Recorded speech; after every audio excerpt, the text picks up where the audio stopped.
Hi, it's Ileana, and today we have Amir with us again. Hi, Amir, how are you? Very good. It's an absolute honor and pleasure to be with you. I want to extend my warmest greetings to our wonderful audience. I hope you're all doing really well. I hope you enjoy today's conversation. I also look forward to today's conversation, and we are going to be covering the topic of psionics and what that is, how that works, and doing some channeling of some of my higher dimensional aspects, which we encountered when we were doing deep crystalline healing on me. And those aspects provided some very interesting insights that were helpful to Amir and me for the healing, plus for other things that were unexpected. So I think they're a good positive resource for channeling. And we have some questions that will be asked to them when Amir channels. But the first part will be the psionics. Amir, can you describe what psionics are and how their abilities work and how our abilities work? Because we might be considered psionics.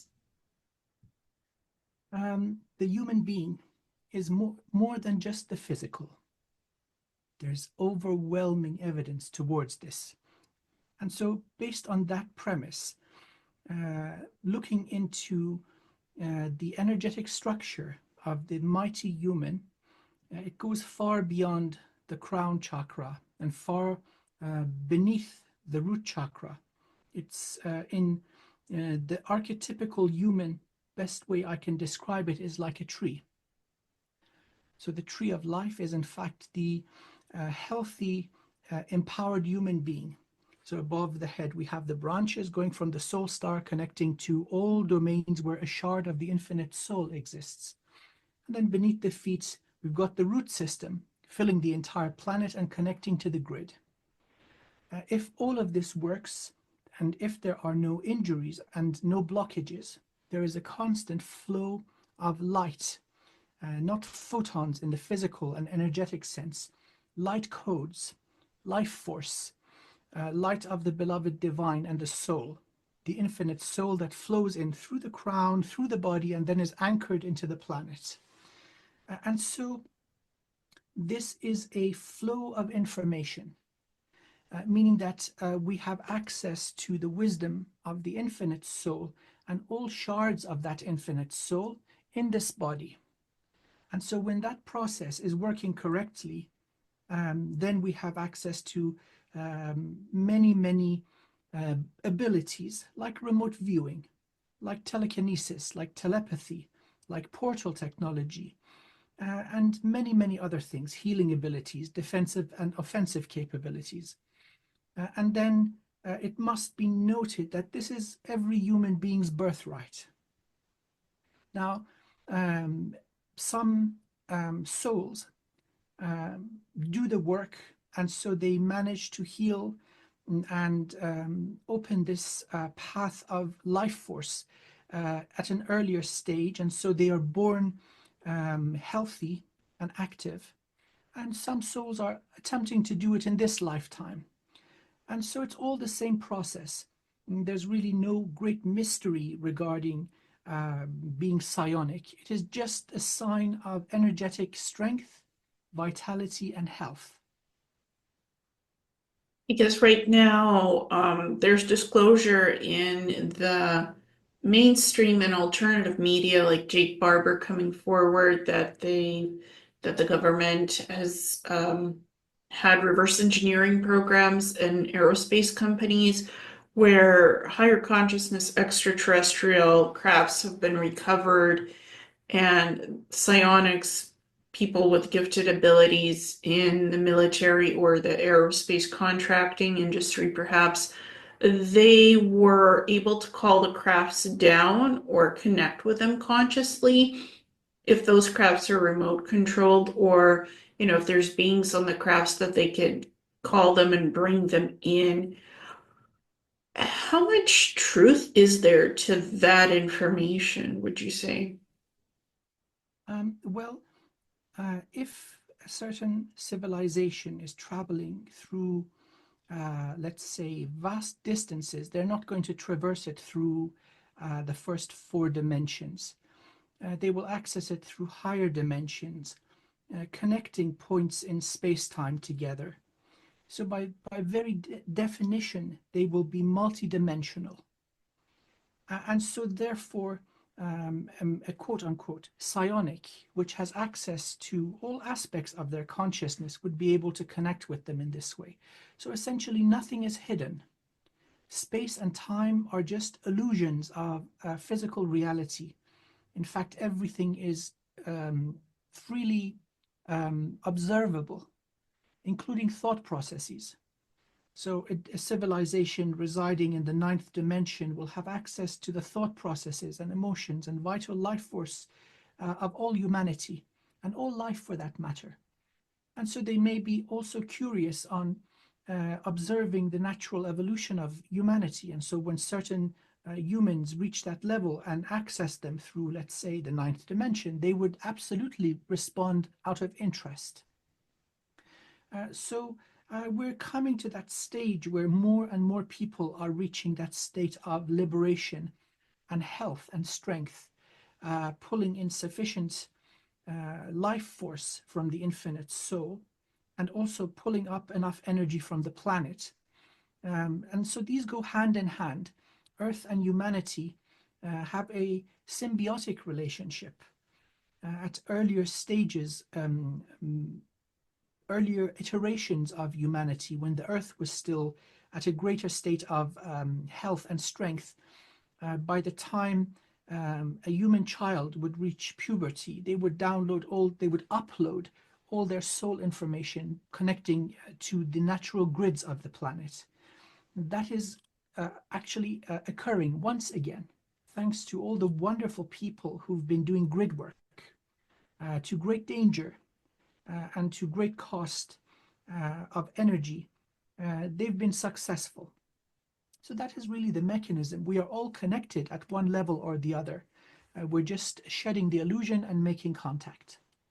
Would you say it's like your soul energy is reaching out to another being and asking to talk telepathically and connect, that is the psionic ability, how that works? That is correct. But let's look at levels of division, individual shards of the infinite soul that are anchoring the codes or the life or the flow of information from the infinite soul in physical reality are evolving. So the soul itself may be in fact multi-universal, it may be cosmic, but then that shard coming into the human body is evolving all the way up through the scale of consciousness once again. That is a beautiful thing. So it's anchored into physical reality, but also has access to higher dimensions. Mhm. So, for example, Jake's team, they've said they've contacted the extraterrestrials and the craft appear and it's recorded on video. So, how does that conscious contact happen? Like, how would you use telepathy or psionic ability to make that contact in a safe way that works and you know what the beings are and the craft are? How does that work? What are the mechanics of it, I guess? So, like any other interaction, there needs to be something of value for both parties. And so, just because other beings are incarnated in different types of vessel, it doesn't exclude them from finding certain common things with us, like the joy of discovery, like the joy of observing successful evolution. Now, especially when you see, imagine you're observing a butterfly coming out of the chrysalis. That's magnificent. But while it's in the chrysalis, there's nothing going on. So, certain evolved civilizations are absolutely interested in interesting humans.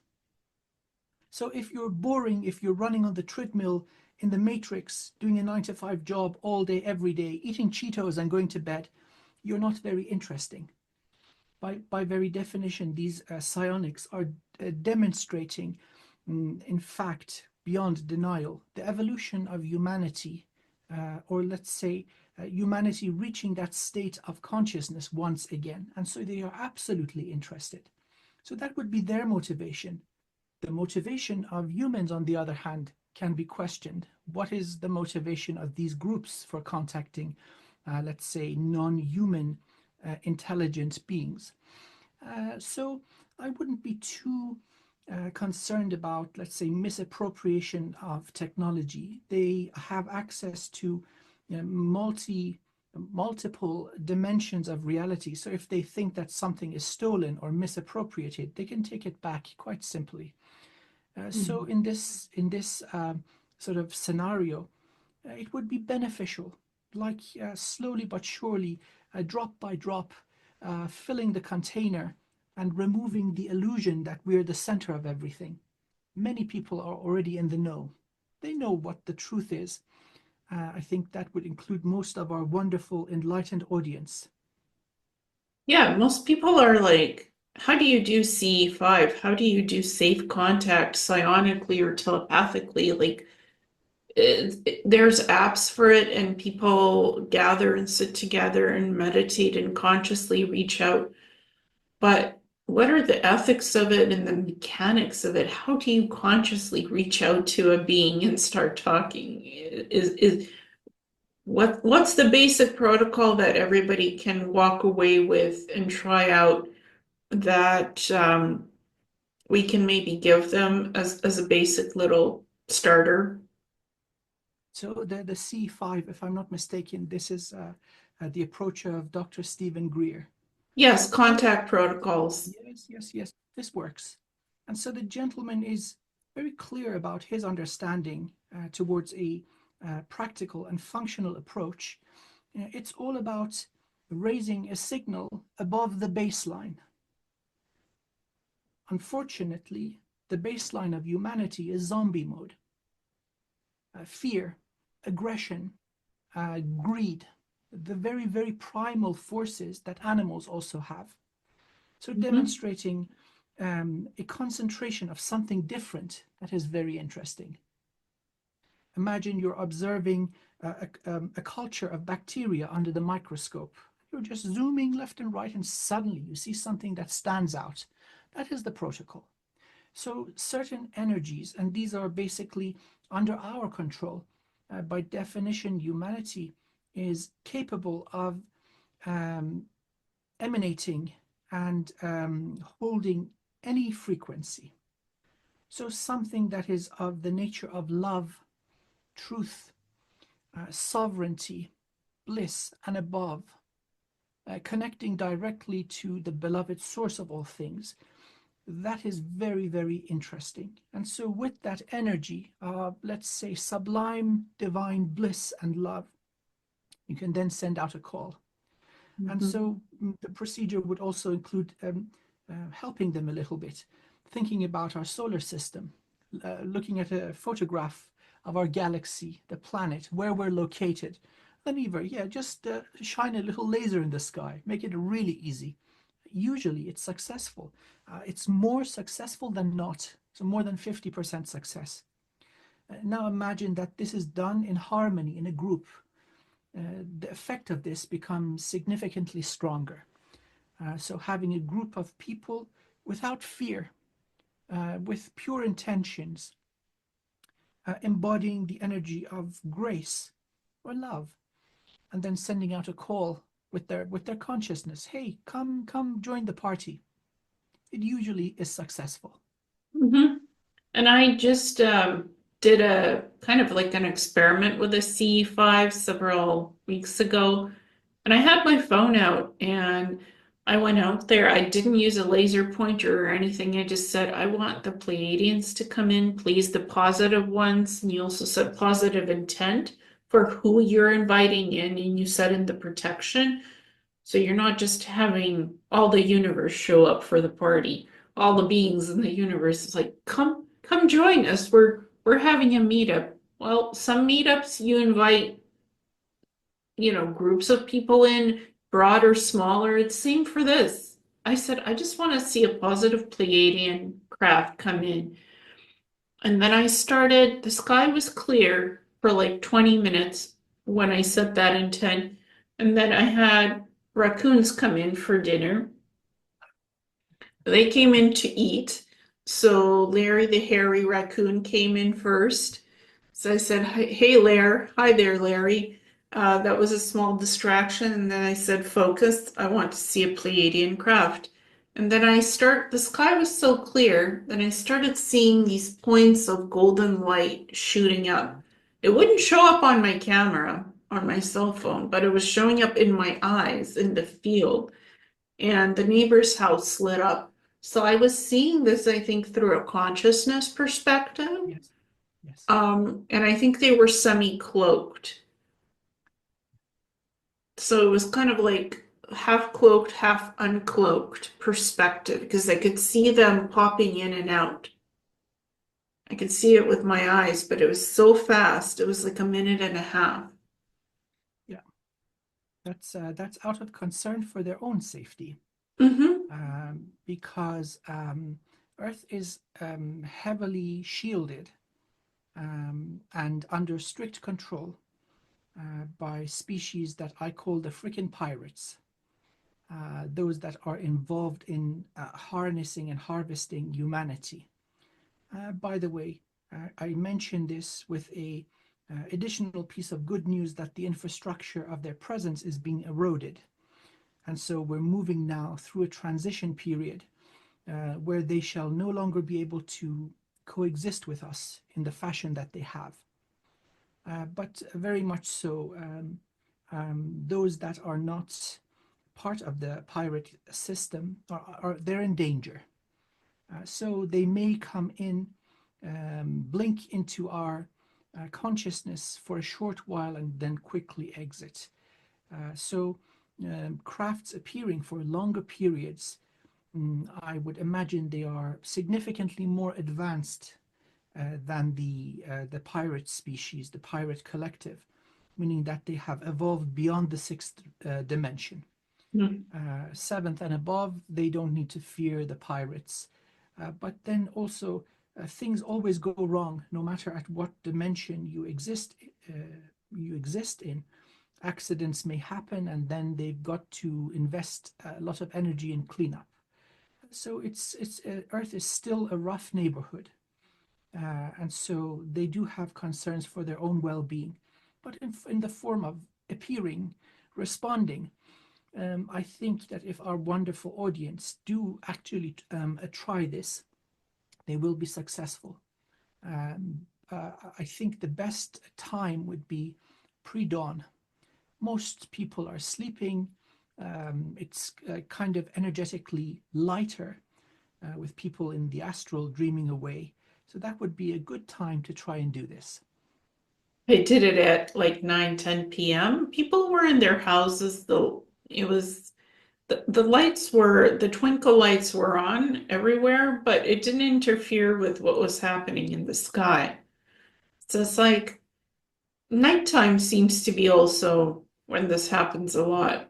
Because people are in their homes doing their stuff. They don't really, oh, what's that person standing out there getting some fresh air in their background, in their backyard? They don't really look in the background of the backyard so much, the neighbors. They're doing their thing, focusing on life. So for me, I was just, in my backyard, mentally, telepathically calling in the Pleiadian craft. And I said, positive Pleiadians. I didn't want to have a conversation. I just wanted a sighting. So I specifically asked for that. And it was brief. And it's like some people would say, well, nothing really happened because it was so brief and you didn't photograph anything and you didn't get anything on video. Like how can you quantify that experience? Because you don't have any physical proof of it. Well, I mean, it Yes, is an experience. that is correct. So this is a very, very intimate and personal type of interaction or encounter. So as long as you know beyond a doubt, that is all that is really needed. Mhm. So these conscious beings popping in and out of reality is really good. But then sometimes you can ask for something that is conclusive. For example, sending the message that I want you to appear and then change direction sharply. They understand the reasoning behind it, and then you get them doing somersaults in the sky. More appear, they do more somersaults, and poof, they're gone before they raise the alarm. That would be something to consider. They do respond. If they've taken the time to appear and communicate, that would be a small favor. And it seems they do take pleasure in observing the joy they create. Once you see them doing it personally, I lose my mind. I start dancing up and down, and oh my God, thank you. And I get that sort of reciprocal message. You're welcome. And yes, the energy is seen, the energy is heard. It is not subtle, it is felt by the whole universe. It's, people have no idea how powerful they are. That although there's a small shard of the soul anchored in these fragile, tiny bodies, the effect of what they're doing down here is monumental. Well, they lit up the neighbor's house with golden light. It was a golden Pleiadian ship, and that was like a minute and a half. So that was kind of my, I guess, signal, like, hey, yeah, we showed Yep. up for you. We lit it up, and you saw it was like mist, and I was able to go into Blender and just render the scenes of exactly step by step how the whole encounter happened. And I think that's good enough for me. I don't need my cell phone can't take high resolution video anyway, too close up. Everybody wants sharp video of the crafts. It's like where's the proof? Where is the validity, the verification of it? Everybody wants to see something so physical in video and photos. Yes. And it's like the evidence because everybody keeps talking about the phenomenon, about the psionics, about the C5, the contacts, but where's the proof? The proof is in your own experience of what you experienced. I completely agree. It's not like this is something reserved for a small cast of humanity. You're completely correct. The proof is in the pudding, meaning that people can freely go through the protocol and get their own experience. And so once you get the feedback through what you observe, then you don't need anybody else to validate you. So, very much so, this is a personal thing. Mm-hmm. And I don't mind sharing my experience. I don't have anything to hide. It was done openly in my backyard, at night, clear sky, no light pollution, no light interference. It wasn't a plane, it wasn't a helicopter, the craft was soundless. It just went Mhm. materialized, hung out for a minute and a half, and then dematerialized again. And I had the memory of the experience and I remembered it per sequence of how everything happened. And I just shared that with the world.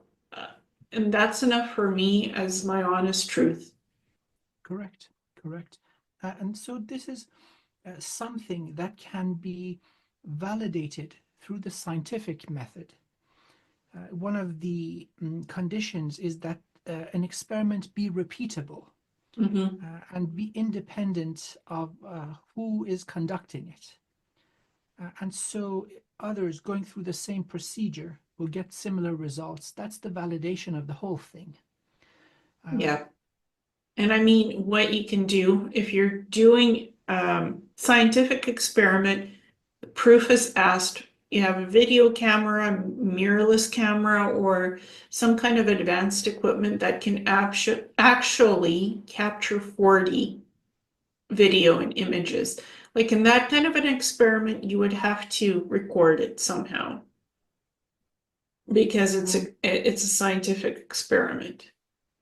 um, I believe there are certain cameras that record beyond the visual spectrum. Mm-hmm. So these are used, for example, infrared is used very widely in night vision, but including the ultraviolet, a little bit above and below the visual spectrum, people record incredible things.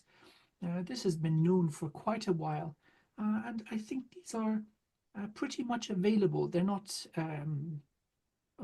out of reach, although because they are not very common, they would be more expensive than regular cameras. Mm-hmm. In the range of 4,000, 5,000, and you have to have the tripod and you have to have the long lens reach as well. So it's not just the camera you're investing in because that's just the body, and it might not have the mirrors or it might have different refraction because it's infrared to capture that spectrum of high HD video like 4K in infrared or ultraviolet or violet. And it's on a tripod, so and it has a big lens as well. And it's pointed toward the sky. And it's set to record, and you set up all the equipment and the intention. And it's good to have multiple cameras like that recording the same event because that's three, four people recording the same thing as proof that was a reproducible experiment. Science experiment is about reproduction, like you said. Can you reproduce the same phenomena, the same sequence of actions and events in a recorded fashion as gathering data? And that's what Jake Barber and his Skywatcher team are trying to do with the psionics, to call in the crafts, record the whole thing and put it out scientifically. That's what they're in the Amazing. process of doing. Yeah, that's really amazing. And so I wish the gentleman and his wonderful team the greatest success. That would probably then push more people to try themselves, right? Mm-hmm. Setting up the intentions and just waiting a little while and get their own feedback and their own evidence. And you see, certain events in life will change the trajectory of the rest of your lifetime. Certain things cannot be unseen. It's like profound spiritual experiences. Now, this one is something profound, but through the mechanism of the body. So it's more down to earth.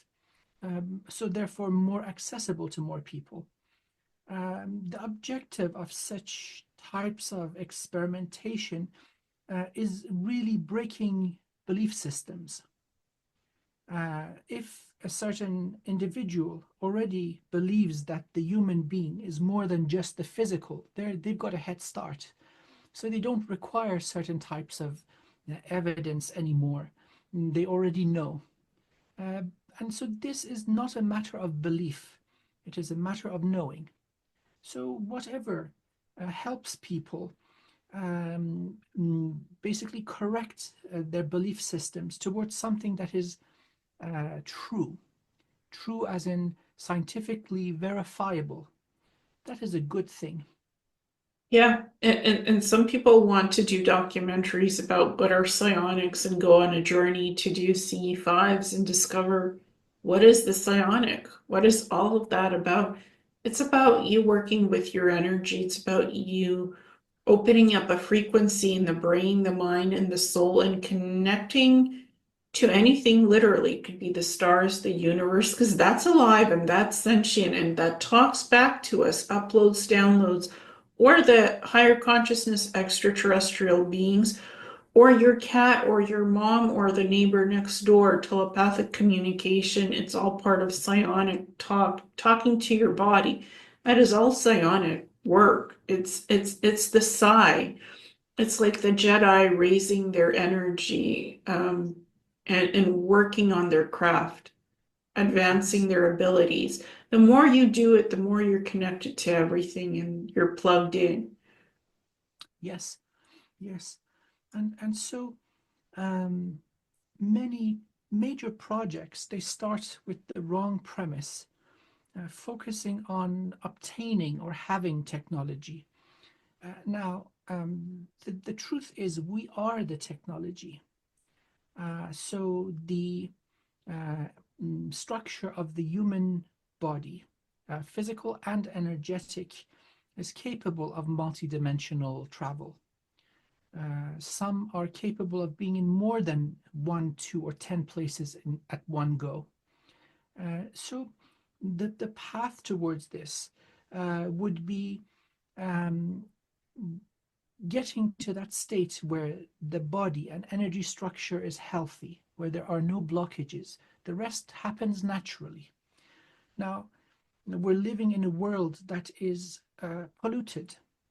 We are born into bodies that inherit many genetic, uh, basically, distortions from our maternal and paternal side.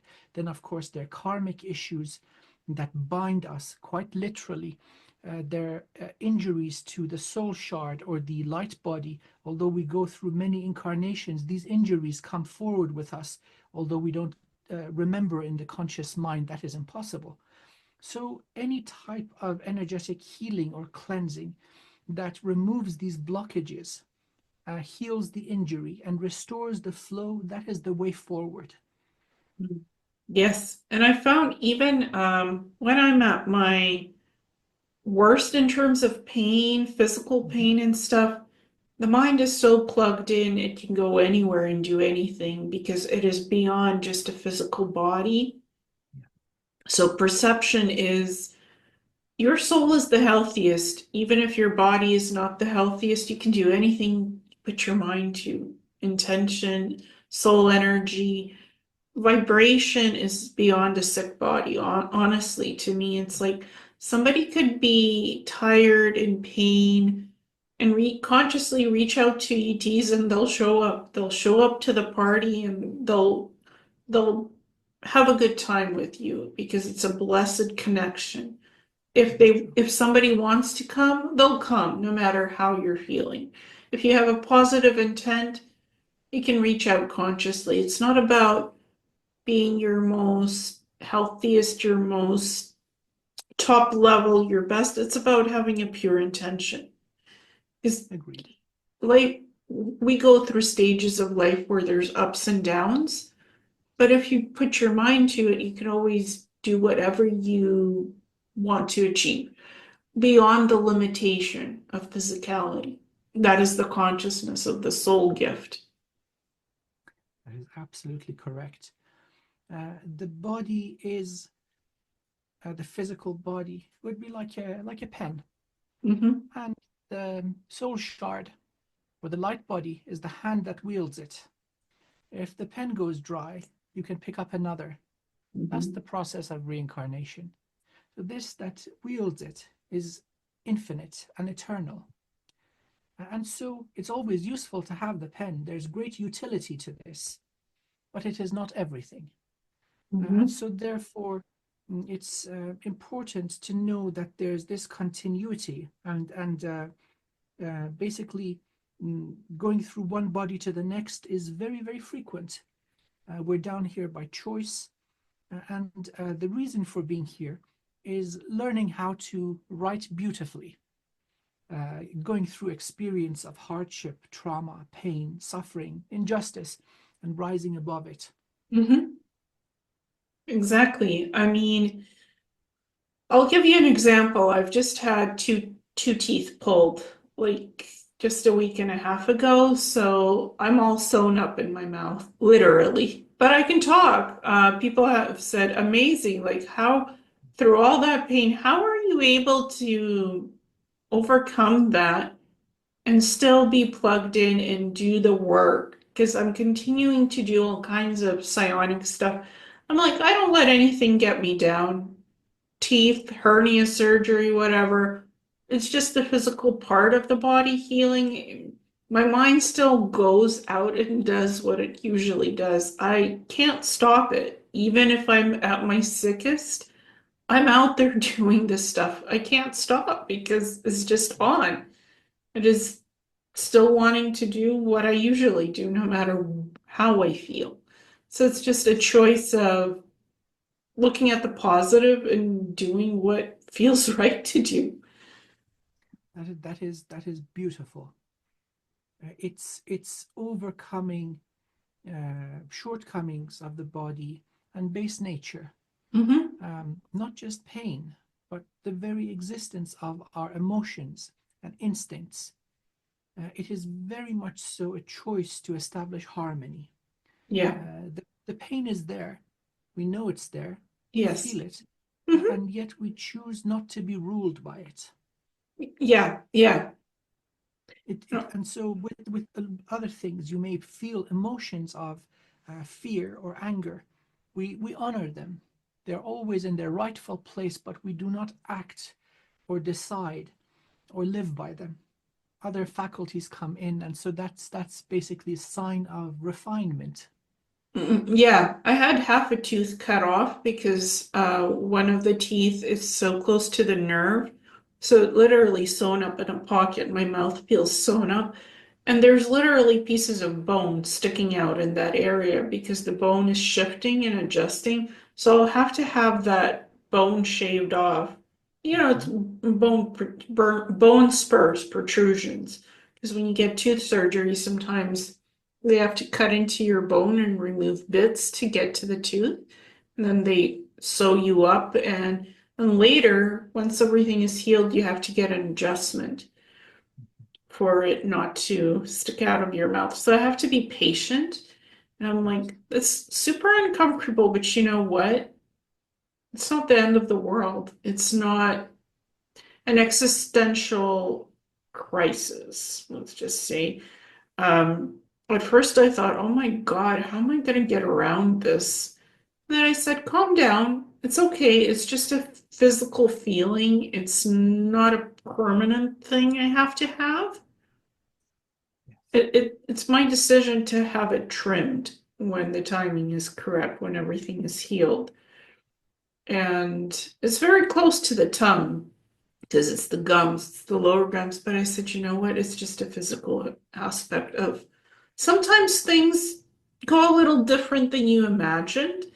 It's a little complicated and a challenge, but it's nothing that I cannot figure out what to do with. Yes. Yes. Thinking Yes. on what's on the other side. Like, what is the proactive solution? All right, 2 months from now, when the bone settles and it stops popping out of your gums, it's the strangest sensation when there's bone literally um, burrowing itself out of your gum. But that's typical after certain tooth surgery. So it's like it's not uncommon. It's just a weird world in your mouth. It's a new environment. It's a new sensation. I'm like, oh, okay, this is interesting.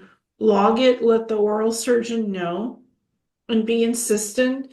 And I was told, oh, that's actually smooth. It's fine. I'm like, no, it's not smooth. It's sticking out.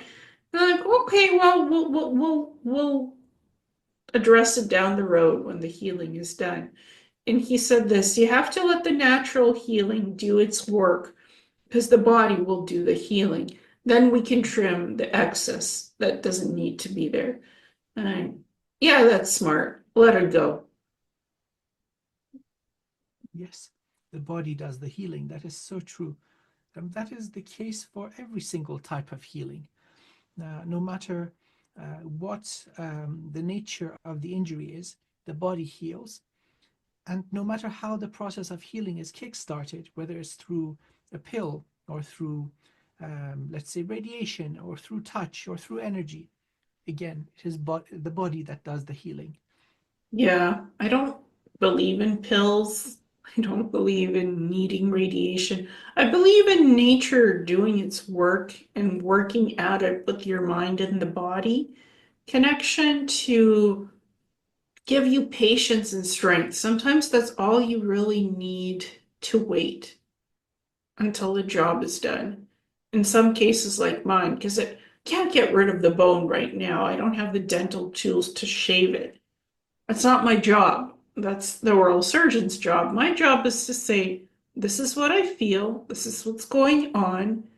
Be insistent. I want to book the procedure down the line and have this removed when it's safe to do so and stay firmly to that task, even if he says, Well, it's not really an issue. Just live with it. I don't want to live with it. So my choice is to get it taken care of as time allows because I'm firm and insistent. And when navigating the human realm, you must be an advocate for yourself so you're not ignored and your wishes are heard and understood.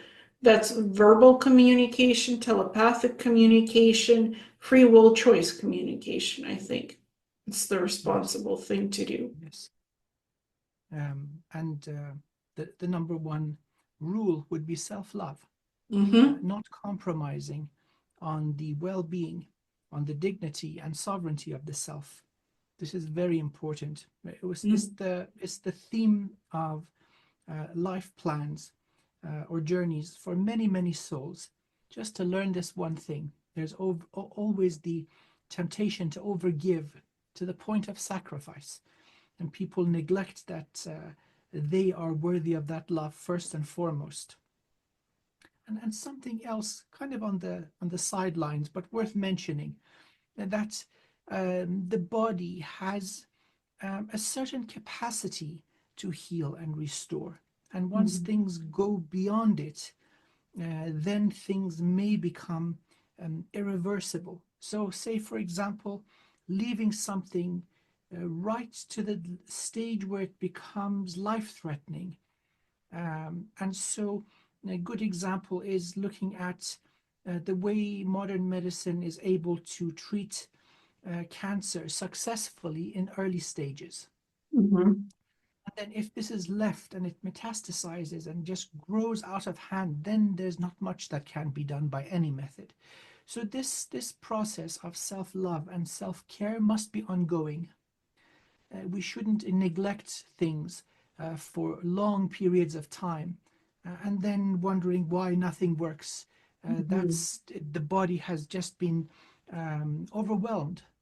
And again, the other thing is that we're not meant to be immortal in these vessels. Mm-hmm. It's all about quality of life, um, not just the length of our life.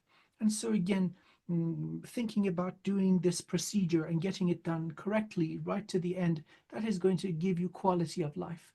So, I Mm-hmm. wholeheartedly agree with this. I think it would be the right thing to do. I don't just let things go and leave it be that I know need to be corrected and fixed, even with, okay, somebody misses the cancer. Sometimes things are missed. Nothing is perfect. Even modern medicine has its Yes, gaps. limitation. Sometimes you miss cancer.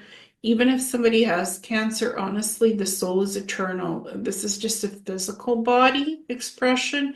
The soul itself does not die. So even if it's terminal cancer, it cannot be cured. Try natural modalities to see if something that it looks like it's irreversible can be reversed. And if it helps you improve the quality of life, great with whatever the earth tools are there. But again, even for example, if it was, I hope it's never me, but if I heard that I was diagnosed with a terminal illness that's non-curable, cancer or whatever it is, that would not freak me out. I would say, okay, that's just a physical expression of something. Um, but it's a gift and it's a journey and it's a process. I know that's weird saying that would be a gift, but for me, it wouldn't be a problem. I wouldn't look at it as a death sentence. It's just another way of ascension out of the human body. Is Yes, everything has a purpose for why it happens and a reason. It might sound awful if somebody is diagnosed with terminal, uncurable cancer, but I wouldn't look at it as I'm locked in and I'm gonna die and it's gonna be painful and horrible. I'm like, all right, okay, well, that's the next yes, evolution. The soul is out of the body. What's the next highest thing of what the soul can be? It doesn't have to be a physical reincarnation again in a 3D body. It could be a higher, incarnation in something better, like a light body or a Q body, where you can have physical corporeal form and non-corporeal form and switch back and forth. And get around in the universe energetically. Yes. Yes. It's free soul travel. You're the driver, you're the rudder of the ship with your consciousness. And you can avoid all the soul traps, going into the light on the other side. I see my mom, my dad, my cat, my this, my that. Is that really what you're seeing, or is it the pirates showing you a trick? The Yes. heavenly light. It's like, what are you walking into? See beyond the projection. Maybe it's a soul trap, maybe it's real family, but use your God-given ability of psionics to determine, is that real or not? What are you being shown? Or what you call going over the life review, where all the masters show up and say, well, maybe you could have done that better. Maybe you could have, do you want to go back in 3D and repeat that? And you can say, well, I think I did fine. I don't want to, or I don't want my life review. I'll just steer my ship where it needs to go and I'll choose what I want to be on the other side. That's you using free will choice to decide what and who you want to be on the other side without anybody else influencing you for good or bad. Whatever choices you make, they're yours in the afterlife as well. How you end up in the next iteration of whatever you want to be. I mean, that's the easiest lesson to say, well, if you don't want others making choices for you, make your own choices wisely so you don't get recycled back on Earth. What do you want? Do you want to come back to Earth or do you want to go higher dimensionally? Choice. And it's the ability of the psionic ability of the soul seeing what's the truth and what's not the truth. Absolutely. Absolutely. Discernment, in body or out of body. Mm-hmm. Mm-hmm. And it goes for life too. Anything we navigate through right now, and it can be tricky with all the things kind of popping out. Challenges are given to us for us to see how we react and navigate and how wisely we choose. Or if we chose unwisely, can we correct the course and regroup? Because nothing is limited. Anything can change. You can change your reality. You're not locked into anything. Yes.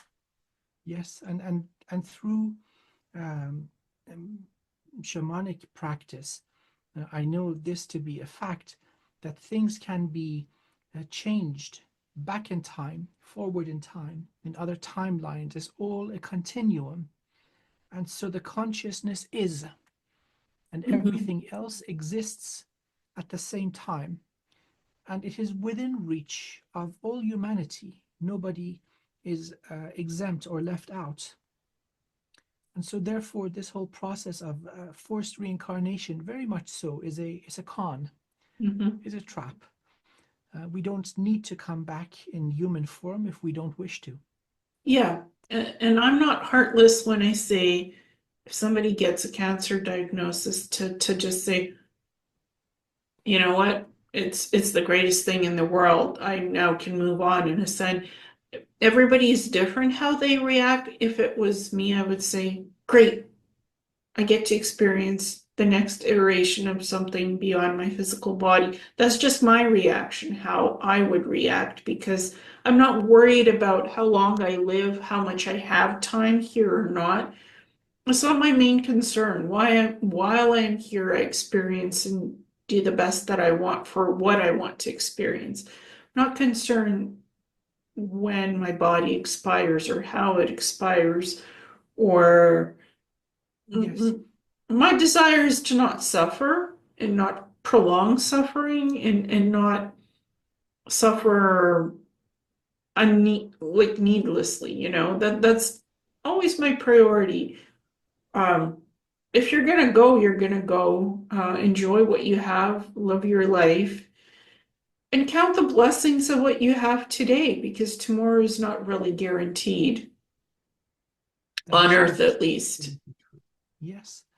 Now, um, going through the Akashic records of an individual, it seems that the moment of death is something that is almost never remembered. It seems to be kind of the bottom of the list of important things.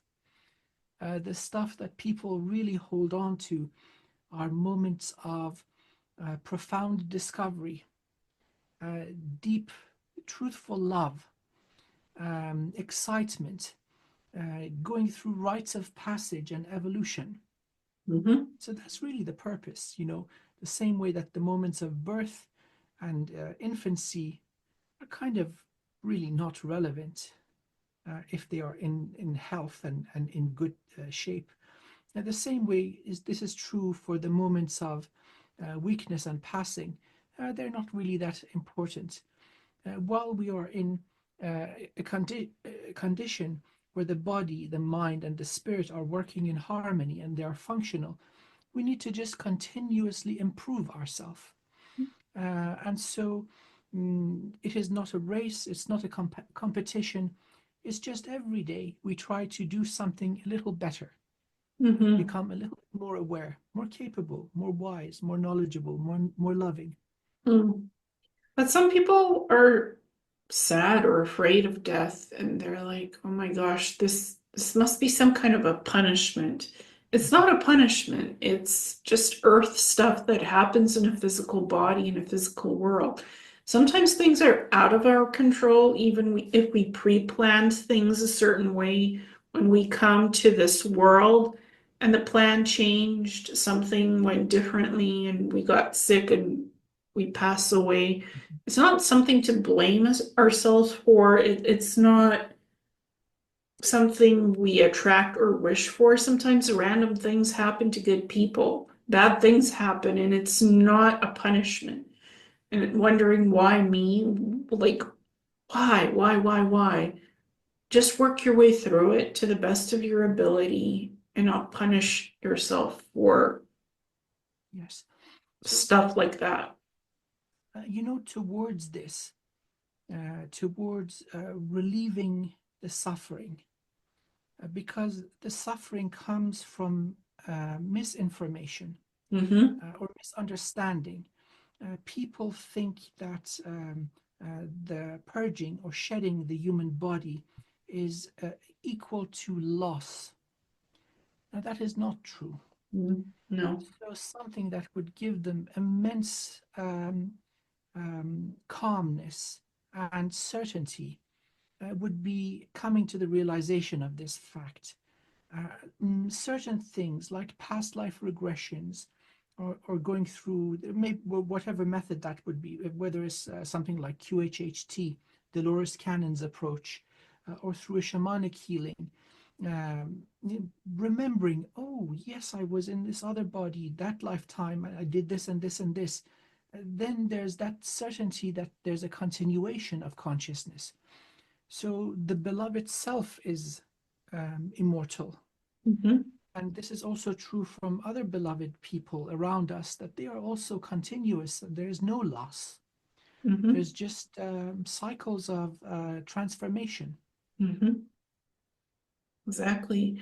And going back a bit to the psionic stuff, if anybody wants to become psionic or activate their psychic abilities or explore that, how can they safely start doing that? Well, thank you for that question. I have been searching for the best answer since the age of 4. And I have dedicated myself to many different forms of spirituality, magic, and religion also. Uh, it seems that there is much distortion and misinformation present. For what it is worth at this moment of now, we are working with a certain amount of willpower. And so it is all about exertion of willpower towards healing, towards breaking contracts that do not serve, for disentanglement from that which is draining our energy, which is not equal in exchange, which is not loving, and towards connecting to home, and home is the beloved, beloved source of all things. There are many ways to do this. Once the intention is clear and the effort or energy is put in, victory is guaranteed. So there may be many people across the world in different cultures, in different time periods, who achieve this very same thing through different approaches. One approach that has worked for me, it's kind of the maximum effort approach, is going through a system of meditation. So certain phrases of power are repeated thousands of times. I see truth. I use things correctly. I overcome shortcomings. I am responsible. I take responsibility. I Mhm. see things consciously. I understand truth. I am free. I am a creator being. And then that I am an aspect of the beloved source of all things in this body. These affirmations, when repeated, seep beyond the conscious mind into the subconscious, unconscious, and energetic layers. And slowly but surely, anything that does not serve is eroded. The objective is going back to that state of perfect physical and energetic health where we have a flow of information from the soul coming in, being anchored into the planet, and also pulling up the wisdom of our host and mother, Gaia, through the body, and then connecting that to the divine realm. Mm.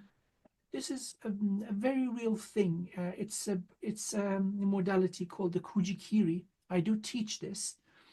Teaching it is very easy, and completing it is very difficult. It takes a lot of time and energy and concentration, but the good thing is it is guaranteed to work.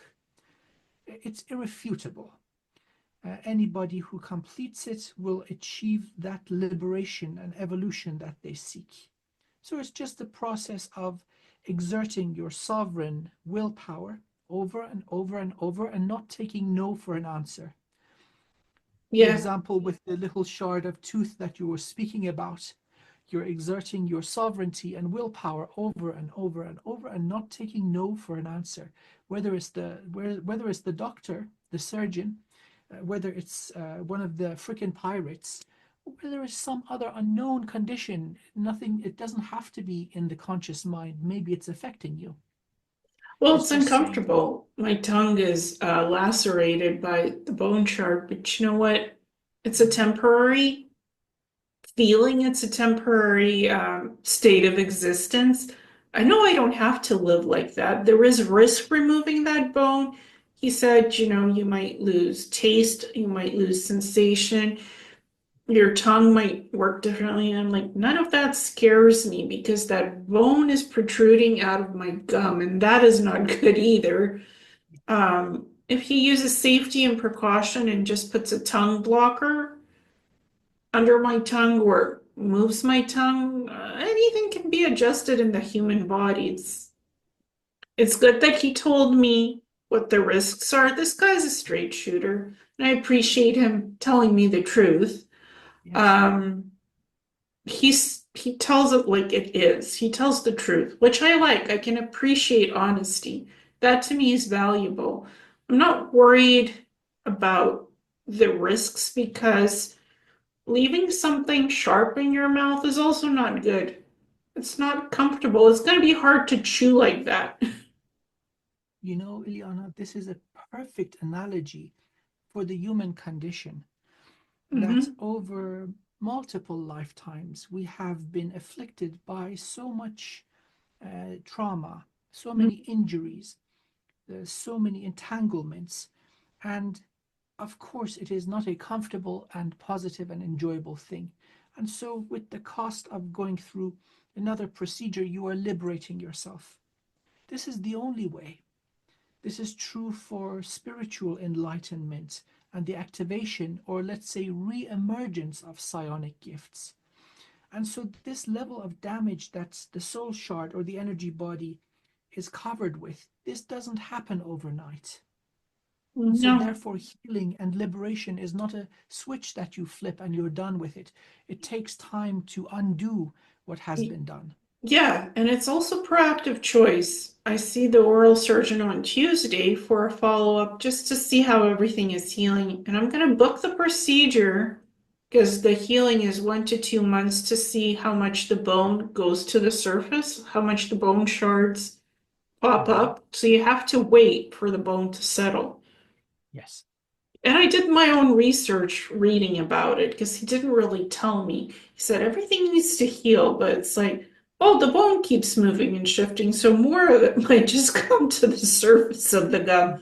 So I went Mhm. and did my research. I understand why I have to wait for the procedure because if you do it now, more bone might come up, then you have to do it over and over again. Why would you have to shave your bones off excess bits more than once? Like nobody wants to go through that suffering. So I get the why and patience, but I'm going to book the procedure so that it's timely booked in there to be done because these doctors are busy. They work on other people. So the longer you wait to book it, the longer it's The going to be. longer So I'm not yes. going to wait to book it. Yes. I'm going to book it and it'll be there for me to be done when it needs to be on a timely schedule. So I'm Yes. not worried about anything. And if I want a second opinion on that or anything else that was done as procedure, I can go to somebody else and get a second opinion too. Free will choice allows us to decide what we want to do in this life because we have control. It's not the government, it's not the external system, it's we who are in control of these bodies. Yes. People need to know more of that information. That is spot on. And so mm, I must be forthcoming and honest that this process of healing and liberation is not easy. Mhm. Imagine that there are cuffs or chains on the hands and feet, and once you remove them, the body still needs to go through a healing process. So when you take Mhm. them off, they're most painful. Yes. But that is a sacred pain. It is the pain of healing and liberation. Sometimes people think if I go and do a weekend course with such and such master, that's it, I'm done. No, no, that is false. Mhm. It really takes that exertion of your will to a sufficient degree to see any meaningful progress. And so certain Okay. abilities coming from a state of dormancy, going towards a state of full activation, it takes enormous effort. There is no easy way that you just do this ritual and it's done. No, that doesn't work. Usually it backfires. Yeah. So the law is nobody will carry you. Nobody will carry you up the mountain. Nobody will save you. If you are very fortunate, you will come across those that will give you truthful information, and then it is upon you. And Mhm. so, as we work on ourselves, invest in ourselves, it becomes better. We become stronger. Our discernment becomes greater. And Mhm. so, slowly but surely, these gifts come to the surface, including remote viewing, including telepathy, telekinesis, portal work, offensive, defensive mechanisms, creation, uncreation, going back and forwards in time, all the wonderful stuff that people wish to activate. It does take effort. Now, the good thing is, once you reach that state, it is yours. Mhm. So again, these injuries and overlays, they do not occur overnight or within one lifetime for that matter. Once you've reached a certain level of evolution, that is permanent. Mhm. Well, and nothing has to be permanent in the physical body. Things can be Oh, yes, changed. yes, yes. There's procedures, there's opportunities. I see it as, you know what? If I'm unhappy with something, I'm going to work on it to make myself super happy in the physical so I'm comfortable. I don't suffer fools lightly. I don't, people can tell me, oh, you should do this or that. I'm going to still do what I need to do for my own comfort, free will choice. I'll take recommendations, but at the end of the day, If something needs to be fixed, I'll get it fixed, whatever way I have to. If I have to climb 10 mountains, I will get done what I need done. I don't Yes, do the slow crawl snail walk on Earth. I book my appointments, I motor through, get on with it, and not suffer pain or through it. And it's temporary. It's different. It's but it's not something that's gonna stop me from exploring and working on what I want. I just go for what I want. yes, yes, indeed. Manifest your reality, and your reality comes towards you. No matter what the pain, the suffering is, overcome the overcomable, because it's not a limit Absolutely. on you. That's, in fact, that is the height of being human. It's about taking responsibility, not being a victim. Hmm. Many are stuck in that type of distortion, blaming everyone and everything, from the land they are born in, to their parents, to the government, to God, and but never themselves. And there may be so many things in the quote unquote outside world that are not agreeable, but we acknowledge that we are in the driver's seat and we have the ability to change it and improve it. Oh yeah, exactly. So I think from the psionic perspective is work with the energy, do all the learning, go choose a path of what you want to learn, channeling, you want to learn telepathy, psychic ability, take the psychic courses with the good teacher, trust your intuition to be guided to your good teachers. Try to learn on your own too, to discover. There's so many resources out on the internet. People contribute guides, people write books with this stuff, teaching it. Use your intuition to find the right material that teaches you, or the right teacher, and choose what you want to learn, because psionics is a multiple aspects. It's telepathy, it's higher consciousness communication with yourself, your higher self, other beings, animals. Psionic is not just one thing, it's many aspects of the psi. Channeling, remote viewing, Akashic Records reading, psychic readings, telepathic communication, energetic communication, soul travel, astral projection. That's all psi and psionics in Yes. different aspects of the abilities and the tools. Tarot card reading, that's also psionic. Yeah. Talking to So, the dead or the other side, that's psionic ability. so um, if I may just Hmm. humbly present my understanding of the whole thing, Yes, please. it is becoming the perfect vessel for divine consciousness, um, being in physical reality. Hmm. And so the objective is returning home, removing all barriers, distortions, false beliefs, injuries, whatever there may be in that path of realization of this, that we do have an aspect that is the beloved source of all things. That is where we all come from. Hmm. And then removing those levels of distortion from any level, including the beliefs, including creation itself, from being in our way. Once that path is open, it can be strengthened.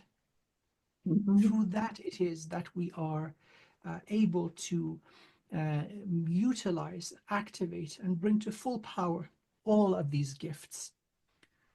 So that is the way. And so we know the destination. Destination is home. And Hmm. of course, there may be many, many different roads home. Now, for our wonderful audience, I would like to refer them to the Grand Master, from whom I learned the Kujikiri. The gentleman is called Maha Vajra. He's got a YouTube channel. He's authored many books. So, in addition to the Kujikiri, he has seminars on different aspects of Buddhism, elemental magic, force combat. He's the real deal. So if you want to do this independently, I welcome this. See that attainment and achievement in sovereignty and independence is everything. So that's one Exactly. way to go. And if they want to save some time, I can help them. But there are many ways. So again, a devout Christian who lives clean and praises the beloved source reaches that level.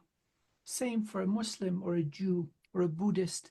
See, there are so many ways. There's not one right solution for everybody. Or just a person who's spiritual and You got it. You walks the got it. spiritual path. You don't have to be a denomination, a religious affiliate of anything. You just can be yourself and the soul explores. As long as you put the hard work into it, you can become psionic. You can activate ability. Um, but it takes time and work. It took me 10 Agreed. years to get to where I am now. Spot on, Ileana. That is true for me also.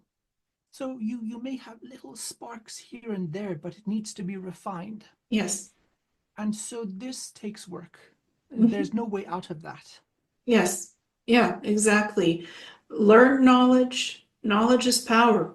The purest knowledge of downloads and uploads, self-learning, working with wise teachers, and ask to manifest good teachers to come to you and to meet good teachers to connect. That is how I met all my teachers, through that manifestation. I put the call out to meet the specific teachers at specific times to learn specific things and aspects of psionic stuff. Because I learned white light magic, I learned shamanism, Native American shamanism, I took psychic development, I learned Akashic readings on my own, how to activate that. I did that on my own. I did take remote viewing courses, but then I spent a lot of time refining remote viewing ability and techniques. Spent a lot of time on my own on that too. Did tarot. I did all kinds of um, things to get to where I am now. Plus, I expanded my own abilities, energy healing, Reiki. I took that to crystal healing, but then I learned quantum healing through the Arcturians, the positive Arcturians. Every time I go out and I seek to learn what I want to learn with whom or on my own, I'm I'm a huge believer in self-learning because that too can work. There's so many paths you can take and explore, or Absolutely. both at the same That is time. spot on. I wholeheartedly agree. This is one of the laws of this universe, which has been excluded from the Hermetic laws. Let's unexclude it. Let's bring it back. Mhm. It's the law of liberty that when you reach to the light, it will reach back. And that Mhm. is the law. Yes. And so I also mirror your experiences. So when you set out the call for a teacher of wisdom and integrity to appear, that is exactly what happens. They're not always in human form. So there's no shortage of truthful and powerful information out there. There is an absolute independence from the need for any teacher or guru or path or modality. See, these can become distortions in their own right. Sometimes, in fact, unfortunately, this is the case that many so-called spiritual teachers become parasitic. This is also true for massive organizations. They turn into awful cults. And so before they give the seeker a droplet of so-called wisdom, they make them run on the hamster wheel for years. This Mhm. is not necessary. We have all we need. Yeah, I also learned channeling on my own. Honestly, it was natural, it came naturally, but then I researched techniques, methodologies, I read books. I was taught hypnosis by my shamanism teacher and soul retrieval, but then I went and I refined and advanced those techniques with my own special add-ons to it. and made it even more than I was taught.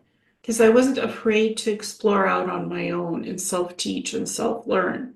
I always play with different methods of learning and teaching, because for me, my soul loves that kind of um, a Yes. learning style on its own, to explore and play on its own in soul development. So I'm a proponent of that. And I think as long as you're not afraid and you're willing to do the work, you can do it. That is spot on. I couldn't put it better myself. Well said. I completely agree. Because there's no limits. Even if you think there is, there's not. That's just the mind and a belief system. You step over that and anything is possible. So we know the source of our status. We are incarnated in human bodies at a certain level of flow with a certain amount of willpower. Mhm. We know the destination.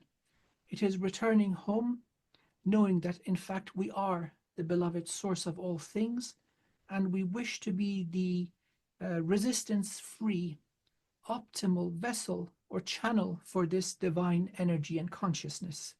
Mhm. What will fuel your journey is fearlessness and dedication. So we know the source, we know where we're going, and we know what is going to fuel your journey, what is going to sustain you through it. And persistence and hard work. Persistence. Yes, yes. I think that's Mm. pretty beautiful. Yeah. Oh, it is. It's part of all kinds of work, psionic, non-psionic, anything that can be applied to anything in life and reality. Beautiful. All in all, what we talked about, psionics being brought into the mainstream even more with a scientific approach, a repeatable approach, and then how people can activate this. So this is a lovely little 90-minute session that people will love. I agree. It's been so educational, and that's what's needed on this topic, I find. So I think we did a great job on it, and we'll I continue agree. next week with Yes, the yes, other yes, part of it. absolutely. Uh, so, wonderful audience, esteemed ladies and gentlemen, thank you so much for being with us. Um, I most certainly enjoyed very thoroughly this conversation. It is truthful and it's coming from a place of love. It's coming from the heart. May it find its way to your heart. And I hope that you found this beneficial. We're going to have hopefully many more interesting conversations like this next week, same place, same time. We're Thank gonna you so do much.